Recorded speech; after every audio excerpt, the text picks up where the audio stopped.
Well, good evening, everyone. Welcome to tonight's extended learning calls with the North Dakota EHDI project.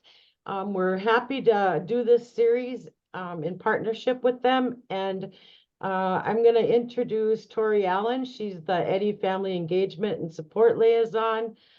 And I'll let her do some introductions as well for the other partners that are going to be presenting tonight. Thanks, Tori.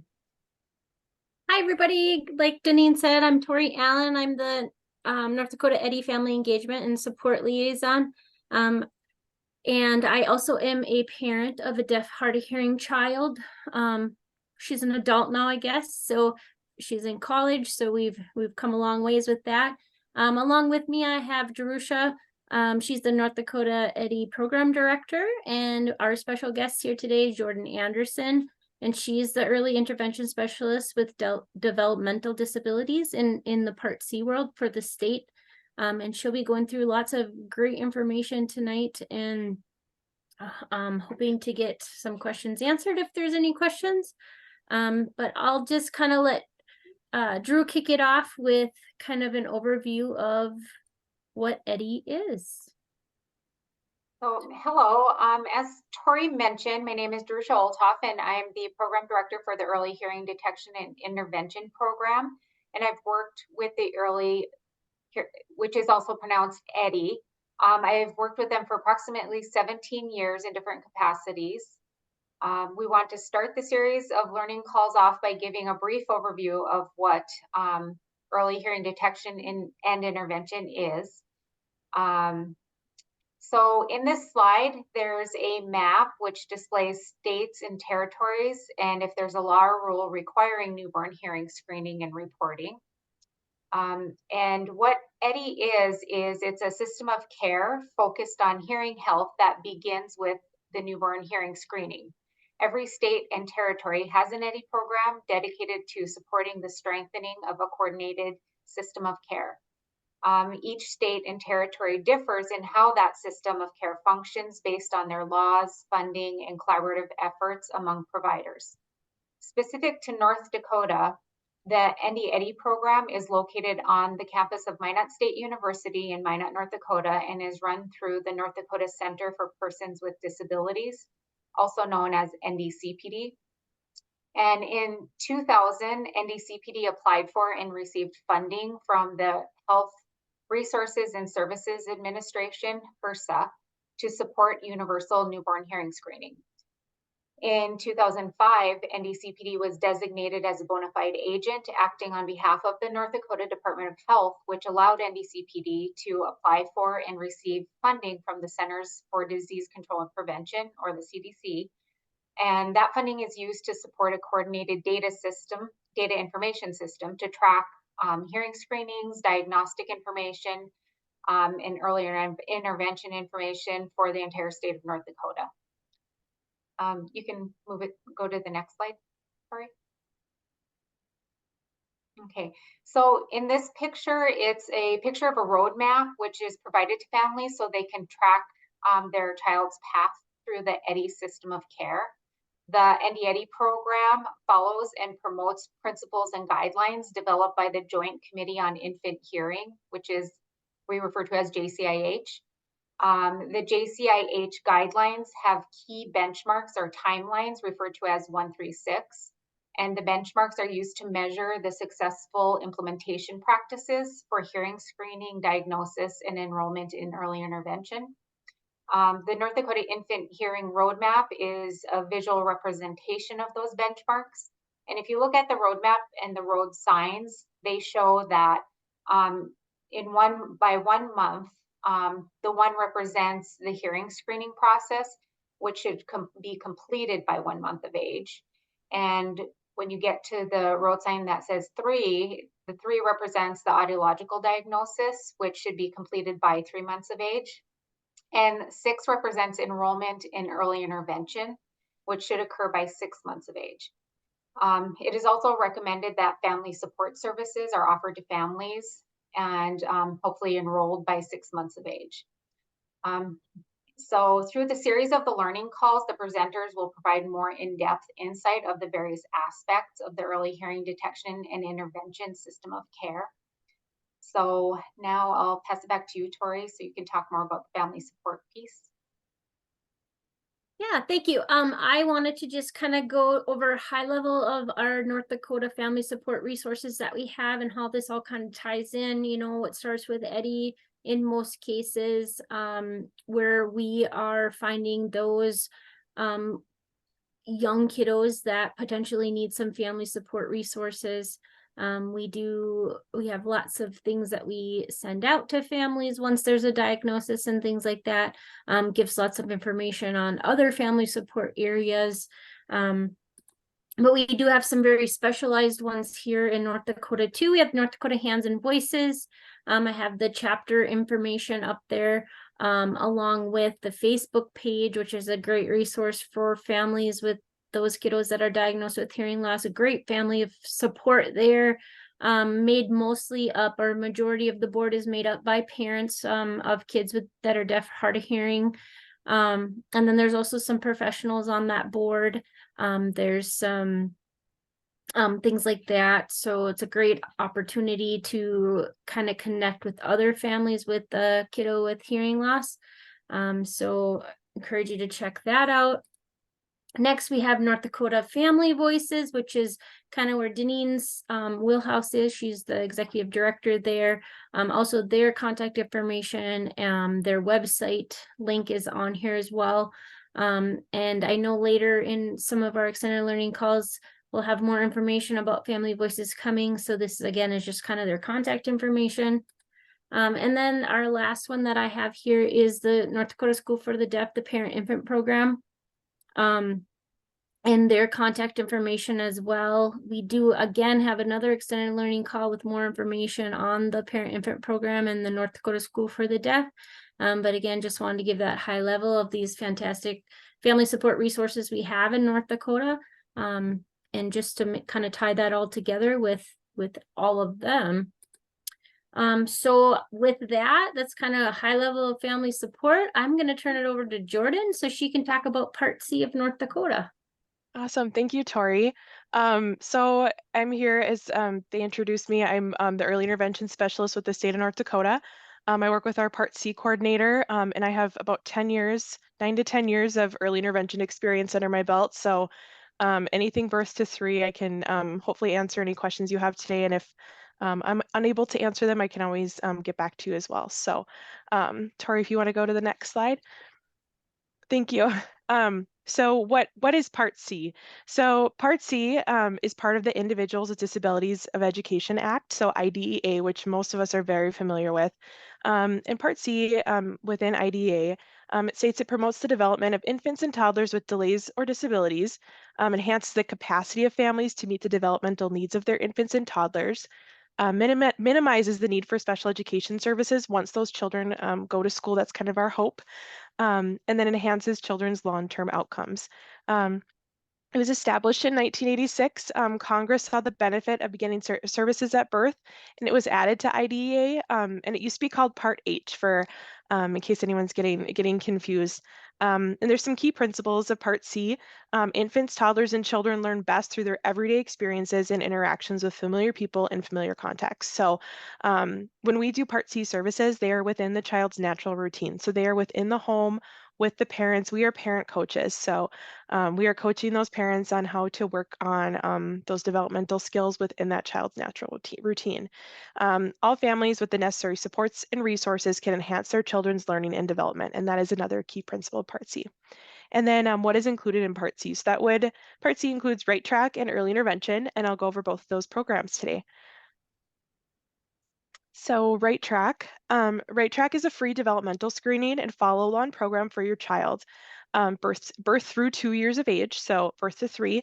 The child does not have to have concerns or delays to be referred to Right Track. So even if you just have a newborn and you just want them, and you're a first-time parent, or maybe you have 4 kids and you just want someone to kind of watch over your child's development, our Right Track providers in the state of North Dakota are phenomenal. So they would come into your home. They do home visits quarterly, so about 4 times per year. A right track consultant will meet with you in your home and can provide developmental screenings, information on child's growth and development, ideas to support your child's development, and information on various childhood concerns, including sleep, nutrition, toileting, and challenging behaviors, which if all for those of you that have kids know that all of those things pop up in those first 3 years of life, and they come pretty quick and can be frustrating at times. So it's nice to have that support there, as well as information and referrals to local, state, and national organizations. And they also will refer to the next slide, which is early intervention. If they feel, oh, sorry, I guess 2 slides, but we'll stay on this one, Tori. If you feel your child has a developmental delay. So how to make a right track referral. So I've included all the phone numbers for the Human Service Center zones here on this slide. So contact your regional Human Service Center from the list on the left. Anybody can make a referral. It doesn't have to be a doctor. It doesn't have to be a teacher or a nurse or anything like that. A parent can call, a teacher can call. So if you're making a referral though for a parent or guardian, it is best practice to let that parent or guardian know. Just because otherwise it's a little bit of a surprise when we call them and they're unaware. So, all right, so we'll go to the next slide. Any questions so far on right tracks? I'm kind of giving you guys a lot of info in these slides, so. All right, well, we'll move on to the next slide. So North Dakota Early Intervention Services, that's the second piece of Part C that I'm going to talk about today. So what is early intervention?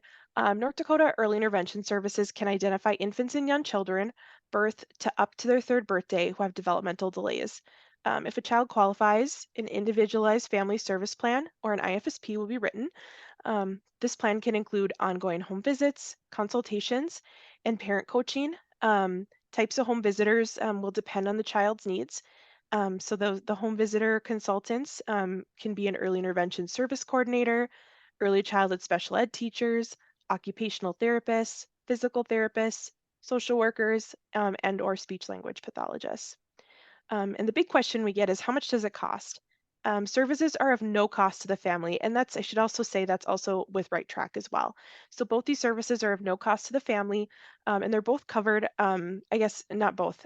Early intervention is covered under waivered Medicaid or Part C state federal funds. So how to make a referral to early intervention. So just like Right Tracks, anyone can make a referral to any developmental disabilities program administrator, human service center, Part C coordinator, or early intervention agency. And like I said, anyone can make the referral, but in most cases, parents should be involved and aware. Local human service centers will receive the referral. They'll send a developmental disabilities case manager to do intake. Once that referral is received, North Dakota Early Intervention has 45 days to complete the eligibility process and then write that IFSP, that plan that we talked about. And then at intake, which is that initial meeting that your case manager will have with you, they'll ask you questions about your child. They'll have you sign some releases, give you your rights and options for early intervention agencies in your region, as sometimes there's more than one. So, and then after all of that happens, then the big decision is you'll have to pick which early intervention program you would like. And then from there, that referral gets sent to the early intervention agency of your choice. So once the referral gets sent, a developmental evaluation will have to be completed to see if your child qualifies.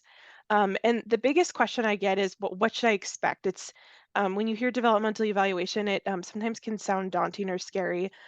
It's really not. We bring a bag of toys, or eval kit with toys in it to your home, and usually the children are headfirst in the bag of toys. So we become their best friend pretty quick. So what to expect? The early intervention team will contact you to schedule that evaluation. And at least 2 of those professionals that we talked about on the 2 slides back, where it was an ECSE, early childhood special educator, a speech path, OT, PT, any of those professional social worker will come to your home. And the evaluation will look at the following areas. So we look at all areas of development. So gross motor, fine motor, expressive language, receptive language, self-help adaptive skills, cognition, social emotional, vision, and hearing. And we also can look at sensory skills as well. And then the evaluation lasts around an hour and a half. And then whether your child qualifies or not, you'll receive a copy of the written evaluation report with the results from the evaluation as well. So eligibility, so how is it determined if your child qualifies with that evaluation?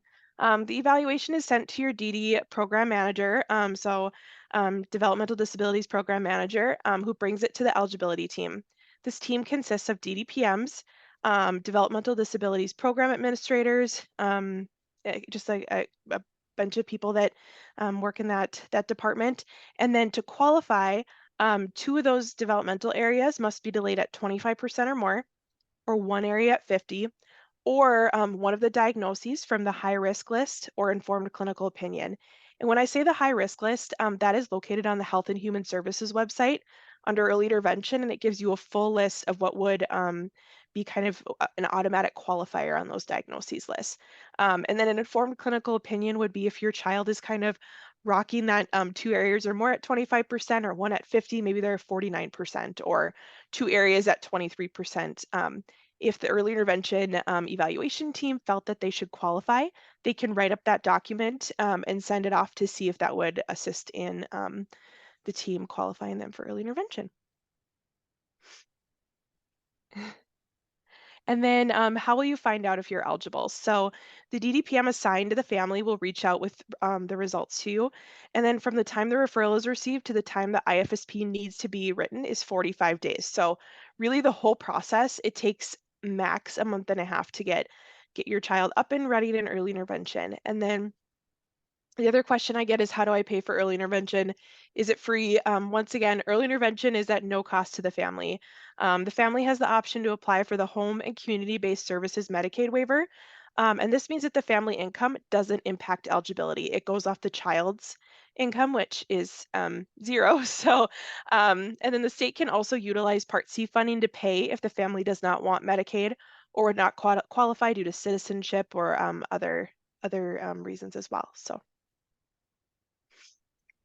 So I keep talking about this individualized family service plan, or an IFSP.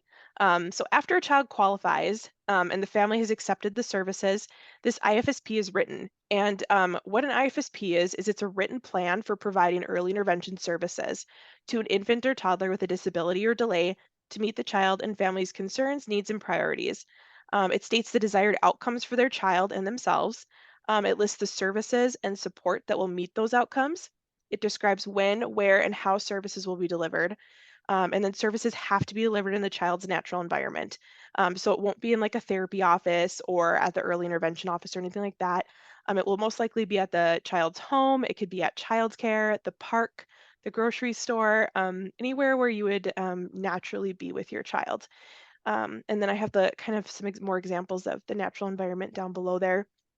And then the IFSP is developed by a transdisciplinary team, and that may include it will include the family, the early interventionists. It also include other educators, caregivers, childcare providers, the DDPM, any specialists who offer support. And that would also possibly be EHDI, whoever is involved with the child. We want to have to that meeting to make sure that we're writing appropriate outcomes for that child and work together as a team. So home visits. So what does a home visit look like? Your primary early intervention professional is assigned to do the home visiting. Home visits can be weekly, bi-weekly, monthly. It is fully up to the family. At a minimum, visits are monthly, and then maximum, it's usually twice a week is the most you could do. Most families start with once a week, and we recommend that just to get to know your family and your child. We will come to the family's home and work with the family and child in their natural environment. I do have a video on this PowerPoint if you're ever interested in just seeing what an early intervention home visit looks like. I did attach that link. And I believe, Drusha and Tori, this will be shared, the PowerPoint will be shared after this meeting, I'm guessing. Yes. Yes, okay, perfect. All right, so we'll go to the next slide. And consults. So another part of early intervention is you'll have your primary early interventionist that comes out. Let's just say they're coming out weekly. But one thing we do offer is we're a transdisciplinary approach, as I mentioned before. So there's speech language pathologists, occupational therapists, physical therapists, social workers, early childhood special educators. And we can all come out and do what we call consults. So Your early interventionist, your primary is very well versed in all areas of development, but sometimes we pull in that extra team member to give us those additional that additional support on the IFSP outcomes. So, so that's another piece of it. And then how do you make a referral to early intervention? I listed all of the human service centers here as well. You just call there, ask for the DDPA, and they'll be able to get that referral into you as well. Otherwise, you can call my supervisor or myself. So my supervisor is Jackie Ducimelli, and you can see her contact information there. And then at the end of my PowerPoint as well, my contact is in there as well. So you can shoot me an email, give me a call with any sort of referrals. And that's for Right Track and early intervention. So if you called Jackie or I, we would definitely get you to the right track program or the right region for that as well. So, and then how do we work with EHDI and the North Dakota School for the Deaf, Hard of Hearing? So what we do is the minute we identify that a child has any sort of hearing loss, or if a baby comes in and is deaf, we send those referrals to the North Dakota School for the Deaf of Hard of Hearing. We connect the family to EHDI.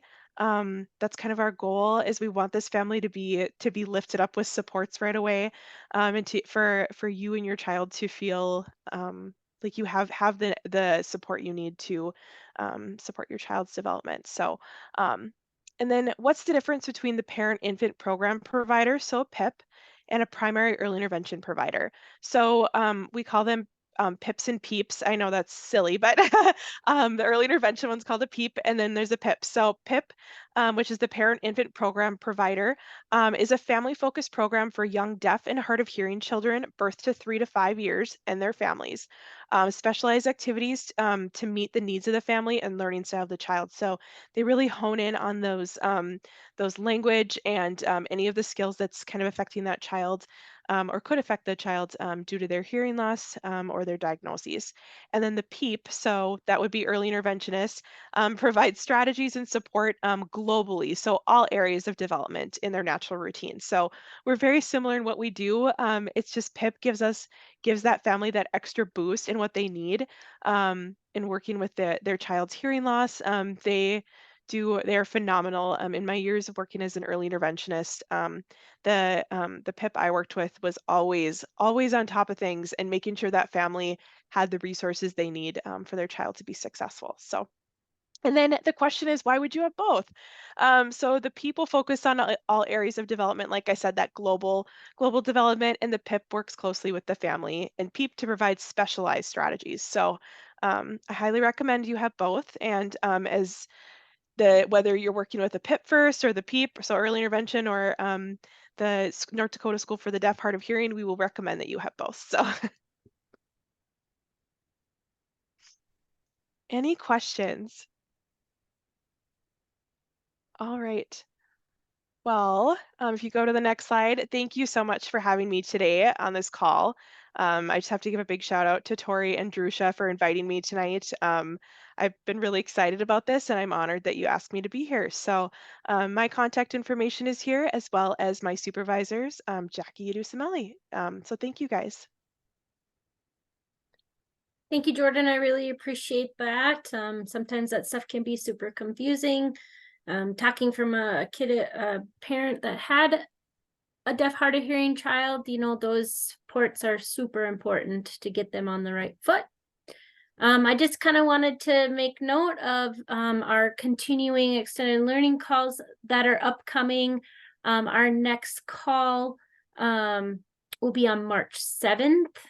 And we'll be doing some audiology 101 with Trisha from the pediatric specialist there I believe she's in Minot. So she'll do some talking there. And then you can kind of just see the rest of our schedule. We have some super exciting topics upcoming that hopefully you want to join and talk about those things as well. Drusha, did you have any last minute comments or anything you wanted to add? No, just thank you to Jordan for presenting, and she'll be back on the May 9th too with that presentation. I'm looking forward to it. Yeah, Deneen, I think that's all that we had for this. If you have anything else you want to add? Sure, I just wanted to thank Jordan as well. I have also, he's now a young adult who also falls within the deaf hard of hearing. And he was identified like right after, I would say 2.4 months of age, 2 years, 4 months. Anyway, we didn't get early intervention services, and that's always been really kind of that was difficult for me to swallow, but it's also what led to a lot of advocacy for myself and that kind of thing. So I really appreciated your presentation as well. So are there any questions from anyone? Thank you all for joining us, and we look forward to the call next week on Audiology 101. I hope that you'll join us for that one as well as all of the slides. So thank you all for joining us this evening, and have a good night.